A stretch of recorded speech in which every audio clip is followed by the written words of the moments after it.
السلام عليكم ورحمة الله وبركاته. الحمد لله رب العالمين. اللهم صل على محمد وعلى آله وصحبه أجمعين. أما بعد. ഏവർക്കും ഖുർആൻ വസന്തം എന്ന ചാനലിലേക്ക് സ്വാഗതം. ആദ്യമായി കാണുന്നവരാണെങ്കിൽ സബ്സ്ക്രൈബ് ചെയ്യാനും ഇഷ്ടപ്പെട്ടു കഴിഞ്ഞാൽ കൂട്ടുകാരിലേക്ക് ഷെയർ ചെയ്യാനും മറക്കരുത്.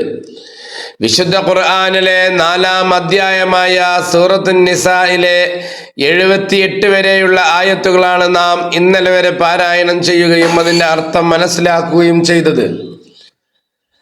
എന്തായിരുന്നു ഇന്നലെ 78-ാമത്തെ ആയത്തിലൂടെ നാം പറഞ്ഞത്? നിങ്ങൾ എവിടെയായിരുന്നാലും മരണം നിങ്ങളെ പിടികൂടും.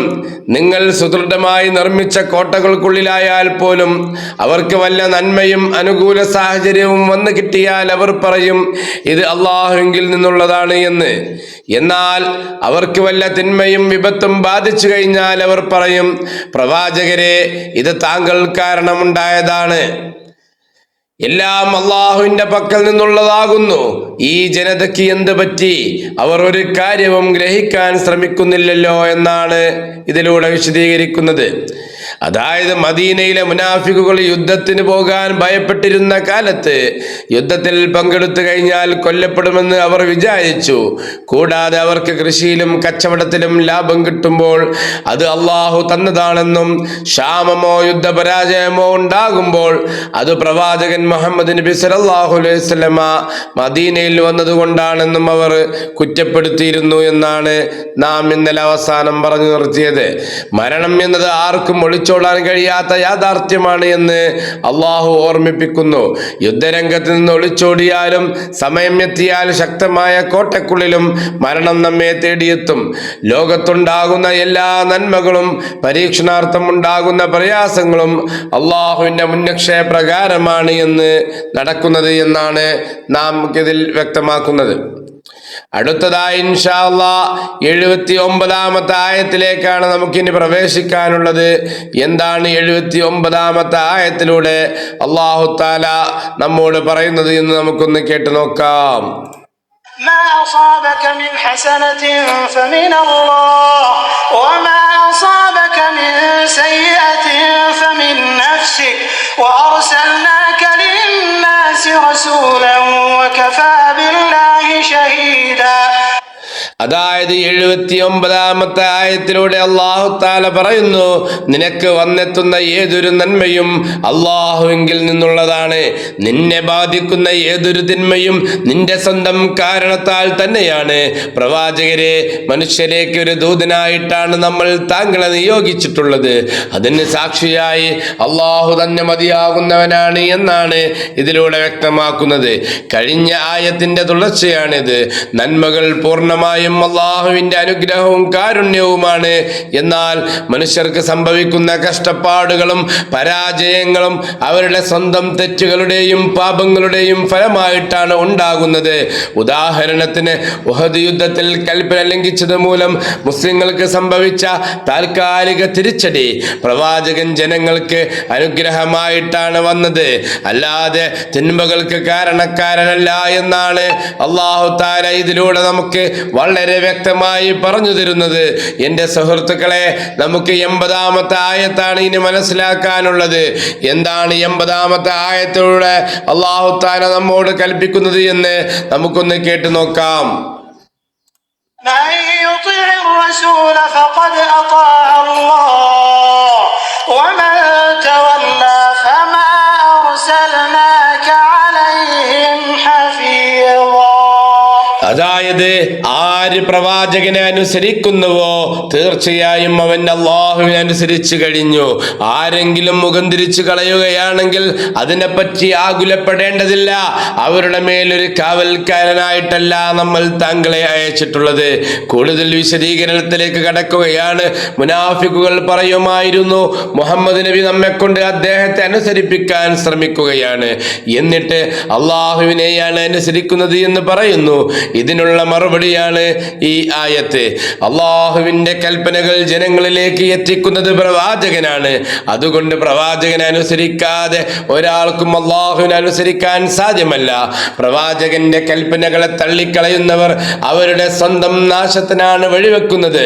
അവരെ നിർബന്ധിച്ച് വിശ്വസിപ്പിക്കേണ്ട യാതൊരു ഉത്തരവാദിത്വവും പ്രവാചകനില്ല എന്നാണ് അള്ളാഹു തആല ഇവിടെ വ്യക്തമാക്കി കൊടുക്കുന്നത്. അതായത് മുനാഫിക്കുകൾ പറയുമായിരുന്നു, മുഹമ്മദ് നബി സല്ലല്ലാഹു അലൈഹി വസല്ലം നമ്മെ കൊണ്ട്, അതായത് നമ്മളെ അള്ളാഹിന്റെ റസൂല് മുതലാക്കുകയാണ് എന്നൊക്കെ കള്ളം പറഞ്ഞിരുന്നൊരു കാലഘട്ടം ഉണ്ടായിരുന്നു. അവിടെയാണ് അള്ളാഹു തആല ഈ ആയത്തിലൂടെ ഇതിന് മറുപടി പറയുന്നത് എന്നാണ് നാം മനസ്സിലാക്കേണ്ടത്. എൻ്റെ സുഹൃത്തുക്കളെ, നമ്മൾക്ക് 81-ാമത്തെ ആയത്തിലേക്ക് പ്രവേശിച്ചാലോ? എന്താണ് 81-ാമത്തെ ആയത്തിലൂടെ അള്ളാഹു തആല നമുക്ക് നൽകുന്ന നിർദ്ദേശം എന്നൊന്ന് കേട്ടു നോക്കാം.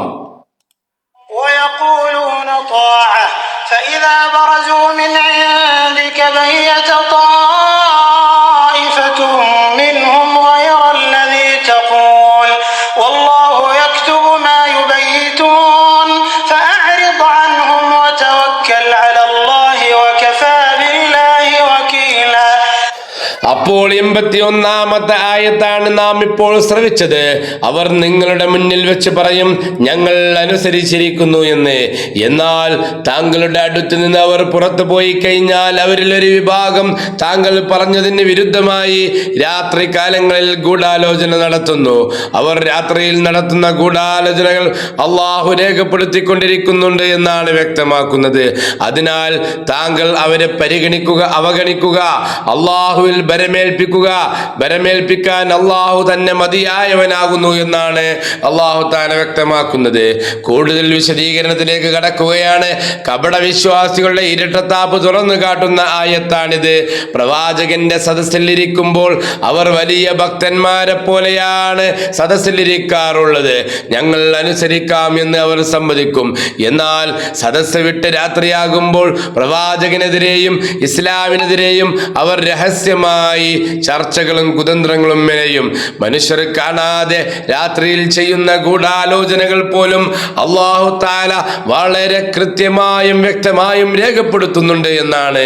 അവരുടെ ഈ ചതികൾ പ്രവാചകന് ഒരു ദ്രോഹവും വരുത്തില്ല എന്നും കപടന്മാരുടെ ശല്യങ്ങളെ അവഗണിക്കുവാനും അള്ളാഹുവിൽ പൂർണ്ണമായി തവക്കുൽ ചെയ്യാനും, അതായത് ബരമേൽപ്പിക്കാനും അള്ളാഹു നബി സല്ലല്ലാഹു അലൈഹി വസല്ലമയോട് കൽപ്പിക്കുകയാണ് ചെയ്യുന്നത്. ഇതിലെ പ്രധാന ഗുണപാഠങ്ങൾ എന്തെല്ലാമെന്ന് നോക്കാം. മരണത്തിൽ നിന്ന് ഒളിച്ചോടാൻ കഴിയില്ല. ജീവൻ എപ്പോൾ പോകണമെന്നത് അള്ളാഹു നിശ്ചയിച്ച കാര്യമാണ്. അതുപോലെ തന്നെ ഒരു മനുഷ്യന്റെ വിജയവും പരാജയവും, വിജയങ്ങൾ അള്ളാഹുവിന്റെ അനുഗ്രഹവും, പരാജയങ്ങൾ നമ്മുടെ സ്വന്തം വീഴ്ചകളുടെ ഫലവുമാണ്. റസൂലിനെ അനുസരിക്കൽ വിശ്വാസത്തിന്റെ അവിഭാജ്യ ഘടകമാണ്. കപടതയുടെ പര്യാവസാനം രഹസ്യമായ ചതികൾ അള്ളാഹു അറിയുന്നുണ്ടെന്ന ബോധം വിശ്വാസിക്കുണ്ടാകണമെന്നാണ്. ഈ ആയത്തുകളെ കുറിച്ച് കൂടുതൽ ആയത്തിലുള്ള എന്തെങ്കിലും നിങ്ങൾക്ക് മനസ്സിലാക്കാനുണ്ടെങ്കിൽ കമന്റ് ബോക്സിൽ വന്ന് ചോദിക്കാവുന്നതാണ് എന്ന് വ്യക്തമാക്കുകയാണ്. നാം അവസാനിപ്പിക്കുകയാണ്. അല്ലാഹു തആല ഈ ആയത്തുകൾ അനുസരിച്ച് പെരുമാറാനും നമ്മുടെ ജീവിതത്തിൽ പ്രാവർത്തികമാക്കാനും ഏകനായ അല്ലാഹു തൗഫീഖ് നൽകട്ടെ എന്ന് പ്രാർത്ഥിച്ചുകൊണ്ട് ഞാൻ ഇവിടെ അവസാനിപ്പിക്കുകയാണ്. വാഖിറു ദഅവാന അനിൽ ഹംദുലില്ലാഹി റബ്ബിൽ ആലമീൻ. അസ്സലാമു അലൈക്കും വറഹ്മത്തുള്ളാഹി വബറകാതുഹു.